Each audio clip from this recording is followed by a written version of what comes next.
చివరకు నిన్న మొన్న కూడా క్వింటాల్కు 69 రూపాయల ఎంఎస్పీ పెంచడం జరిగింది.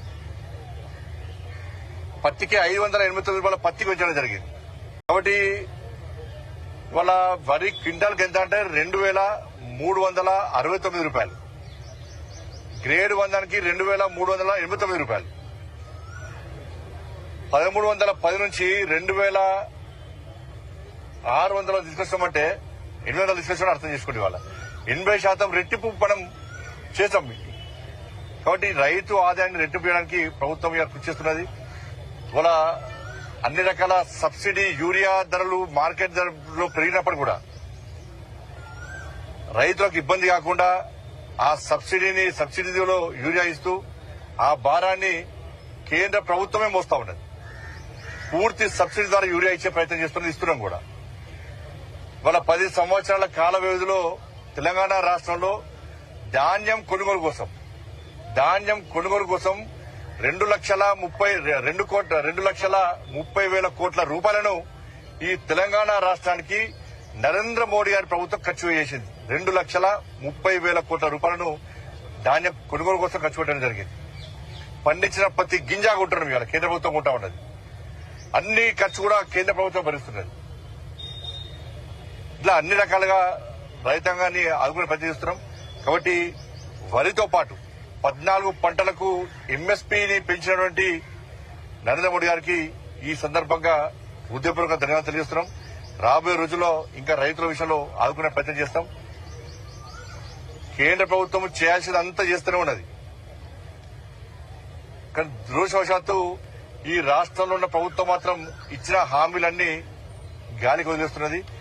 100 రోజుల్లో హామీలు నెరవేరుస్తామన్న ప్రభుత్వం 18 నెలలు గడుస్తున్నప్పుడు కూడా ఏ ఒక్క హామీని నెరవేర్చిన దాఖలాలు 6 గ్యారెంటీలను అటకెక్కించారు. దాని గురించి చర్చనే లేదు.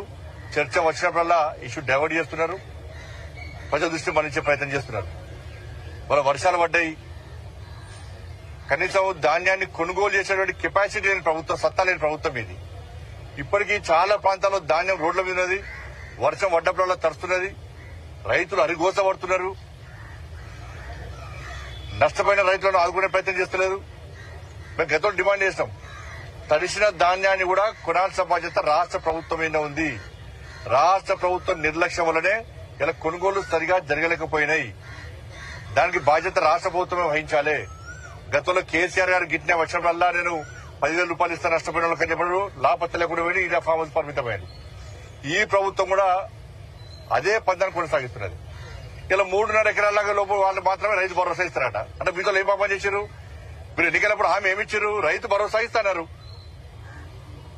రైతు కుళ్ళకు పైసలు ఇస్తున్నారు, బోనస్ ఒక్క సన్నబడ్డకి ఇస్తాను, మీరు సన్నబియ్యానికి ఇస్తాను, బోనస్ ఇస్తున్నారు. మీరు ఇప్పుడు వేసారు మొత్తం తగ్గించుకుంటూ ఏదో నామమాత్రంగా ఒకరితో కొంతమందికి లాభం చేసి మేము మొత్తం 6 గ్యారెంటీలు అమలు చేస్తామని చెప్పుకునే ప్రయత్నం ఇలా రాష్ట్ర ప్రభుత్వం చేస్తున్నది. ఇలా 2,500 రూపాయలు మహిళలకు ఇస్తున్నారు. అది పోయింది. 40,000 రూపాయలు ఒక్కొక్క మహిళలకు అడగాలి. మహిళలందరూ అడగాలి. 4,000 రూపాయలు నిరుద్యోగులు ఇస్తున్నారు. అటే పోయింది. 2,000 రూపాయలు ఆసరా పెన్షన్ 4,000 ఇస్తున్నారు. అవి అటే పోయినాయి. రైతుకు 12,000 రూపాయలు ఇస్తున్నారు. అది పోయింది. రైతు భరోసా అది పోయింది. అన్ని పోయినాయి. అన్ని గాలి కొల్లేసారు. వట్టి మాటలతో టైంపాస్. 18 నెలల నుంచి ఇవే టైంపాస్. 6 గ్యారెంటీల చర్చ వచ్చిందంటే మళ్ళా ఆ ఇష్యూని డైవర్ట్ చేసి కథం. కాబట్టి ఇలా అన్ని విషయంలో ప్రజలు ఆలోచిస్తున్నారు. కాబట్టి ప్రభుత్వం 6 గ్యారెంటీల మీద దృష్టి పెట్టండి. మీరా ఎట్లా ఎవరిని అరెస్ట్ చేయరు. దానిలో ఇక నమ్మకం ఏది మీ మీద? కాంగ్రెస్ పార్టీ నమ్మకం ఎప్పుడో వీకింది. ఎందుకంటే ఫోన్ ట్యాపింగ్ కేసు అన్నారు, అటే వీకింది. విద్యుత్ కొనుగోళ్ల కేసు అన్నారు, అటే పోయింది. కాళేశ్వరం అన్నారు, నిన్న నోటీస్ ఇచ్చారు, ఏం చేస్తారో తెలియదు. ఫార్ములా ఈ కేసు అన్నారు, సుప్రీంకోర్టు ఇచ్చిన ఇంతవరకు ఏం కేసు అడ్రస్ లాభత్త లేకుండా పోయింది. డ్రగ్స్ కేసు అన్నారు, అది పోయింది. ఏం కేసులో మీతో ఏం కాదు కూడా. ఇక కాంగ్రెస్ పార్టీతో ఏం కాదు. మీ అన్ని వట్టి మాటలే. మీరు 6 గ్యారెంటీలు అమలు చేయరు. మీరు అవినీతి చర్యలు తీసుకోరు. మీతో కాదు కూడా. అట్టే చేసేటోళ్ళకి ఇలాంటి వివరిస్తున్నారు మీరందరూ కూడా.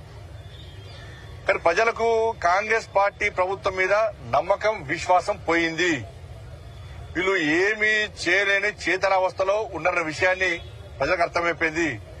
మూటలు తీసుకుపోయి ఆ కప్పం ఢిల్లీకి కప్పం అప్పయ్యపడం తప్ప వీళ్ళు చేసేది ఏం లేదు. కాబట్టి ఈ విషయంలో ప్రజలు అప్రమత్తంగా ఉన్నారు. కాంగ్రెస్ పార్టీ నాయకులు నిలదడానికి సిద్ధంగా ఉన్నారు. ఒకటి పొలిటికల్ ఇష్యూ కాకుండా రాజన్న దేవస్థానంలో నిన్న మొన్న కోడలు సుమారుగా 18 వరకు కోడలు చనిపోయాయి. ఇక్కడ అధికారుల నిర్లక్ష్యం అంటే హిందూ సంస్థలు ఆరోపిస్తారు. మీరేమంటారు? ఇప్పుడు దేవస్థానంలో ప్రతిసారి రాయరాజేశ్వర దేవస్థానంలో ప్రతిసారి ఈ కోడలు చనిపోవడము కానవతిగా మారింది. దానికి వెంటనే దేవస్థాన అధికారులు ఏ అట్లా కాలేదని చెప్పంటారు. కాబట్టి నేను ఇవాళ వెంటనే ఈవో గారితో మాట్లాడతా. తప్పకుండా ఆ గోవులను రక్షించాల్సిన బాధ్యత వేములవాడ రాజేశ్వర దేవస్థానం మీద ఉన్నది. పైసలు తక్కువ మీరు గోవులను రక్షించకుంటే ఇక భక్తులకు ఏం సౌకర్యం కల్పిస్తారు? గోవులను రక్షించకుంటే ఏం తక్కువైంది? గతంలో కేసీఆర్ గారు వేసి రాజేశ్వర దేవస్థానం పైసలు తీసుకుపోయి వేరే కాడ పెట్టాడు. మరి కనీసం ఆ గోవులను రక్షించడానికి సరైన సదుపాయాలు కల్పించి సరైన సౌకర్యం కల్పించి వాళ్ళని కాపాడాల్సిన బాధ్యత ఇలా అధికారుల మీద ఉంది. నేను వెంటనే ఈవో గారితో మాట్లాడితే ఇప్పుడు వెంటనే తప్పకుండా చర్యలు తీసుకోని చెప్పి నేను వాళ్ళని ఆదేశిస్తాను.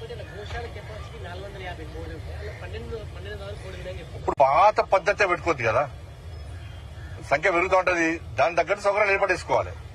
మేము గదే గిరిగించుకొని కూర్చుంటామని కాదు కదా. భక్తుల సంఖ్య పెరుగుతున్నది, గోవుల సంఖ్య పెరుగుతున్నది, ఆదాయం పెరుగుతున్నది. కాబట్టి దాని తగ్గట్టు ఏర్పాటు చేసుకునే బాధ్యత అధికారులు. ప్రతిసారి ఈ సంఘటన ఇటువంటి సంఘటన జరిగినప్పుడల్లా గదే కారణం చెప్తే తప్పది, అదే కారణం చెప్పి టైంపాస్ చేస్తే తప్పది. కాబట్టి నేను అధికారులతో వెంటనే మాట్లాడే ప్రయత్నం చేస్తాను.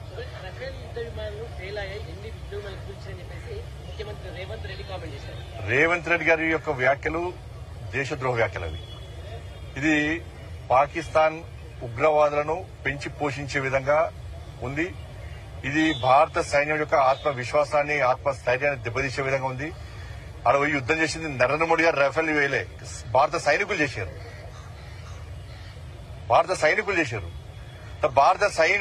సైన్యం మీద మీకు నమ్మకం విశ్వాసం లేదా? ఆర్మీ చీఫ్ మీద మీకు నమ్మకం విశ్వాసం లేదా? ఎవరు మీకు విశ్వాసం లేదు? మీకు ఇందిరాగాంధీ అంటున్నారు. అరే 2016లో ఉరిలో నరేంద్ర మోడీ ప్రభుత్వం వచ్చినాక 2016లో వాళ్ళు ఒక్కసారి దాడి చేస్తే చోరబడి ప్రతి దాడి చేసిన ప్రభుత్వం నరేంద్ర మోడీ ప్రభుత్వం. 2019లో 40 మంది భారత సైన్యాన్ని ఆత్మాహుతి దాడి చేస్తే పుల్వామాలో వెంటనే పాకిస్తాన్ లో చోరబడి సర్జికల్ స్ట్రైక్ చేసిన ప్రభుత్వం నరేంద్ర మోడీ ప్రభుత్వం. ఇవాళ అమెరికా లాంటి దేశము ట్విన్ టవర్స్ మీద Osama bin Laden twin towers బద్దలు చేస్తే ధ్వంసం చేస్తే 3000 మంది చచ్చిపోయారు, 6000 మంది గాయాల పాలయ్యారు. కానీ అగ్రరాజ్యం అని చెప్పుకునే అమెరికాకు ఒసామా బిన్ లాడెన్ ను మట్టుబెట్టడానికి 11 సంవత్సరాలు పట్టింది. 11 సంవత్సరాలు అగ్రరాజ్యానికి. కానీ పహల్గాం సంఘటన జరిగిన 15 రోజుల పాట 9 ఉగ్రవాద శిబిరాలను ధ్వంసం చేసిన సైన్యం భారత సైన్యం. అటువంటి ప్రభుత్వం నరేంద్ర మోడీ ప్రభుత్వం.